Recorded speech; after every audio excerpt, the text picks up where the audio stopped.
Hello viewers, আমি USB bike rider. তো আজকে প্রচুর বৃষ্টি, আজকে নয় পুরো সপ্তাহ জুড়ে আজকে প্রচুর বৃষ্টি হওয়ার কারণে আমি বাইসাইকেল নিয়ে বেরোতে পারছি না।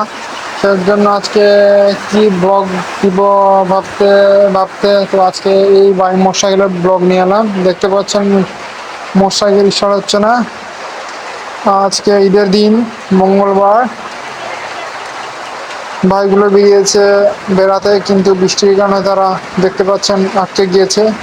তো বর্তমানে তারা ফুলচুরা চা বাগানে আছে। দেখতে পাচ্ছেন ওই সবার চা আগের ভাইটা জনসন বাইক নিয়ে স্টার্ট দিতে পারছে না। খুব আমি অনেক সময় থেকে লক্ষ্য করছি ভাইটি খুবই কষ্ট করছে এবং সেলফে স্টার্ট হচ্ছে না, এবং স্টার্ট দিলেও স্টার্ট হচ্ছে না। খুবই একটা খারাপ অবস্থা। তো বাইসাইকেল আর ব্লগের আমি একটা আইডিয়া দিব, ব্লগ দিব, ভিডিও আপলোড দিব। সেটা বৃষ্টি কমলে আশা করি আপনারা পাবেন, এবং যারা আমার ইউটিউব চ্যানেল নতুন তারা আমার চ্যানেলটিকে সাবস্ক্রাইব করে পাশে থাকবেন এবং শেয়ার করবেন। ধন্যবাদ।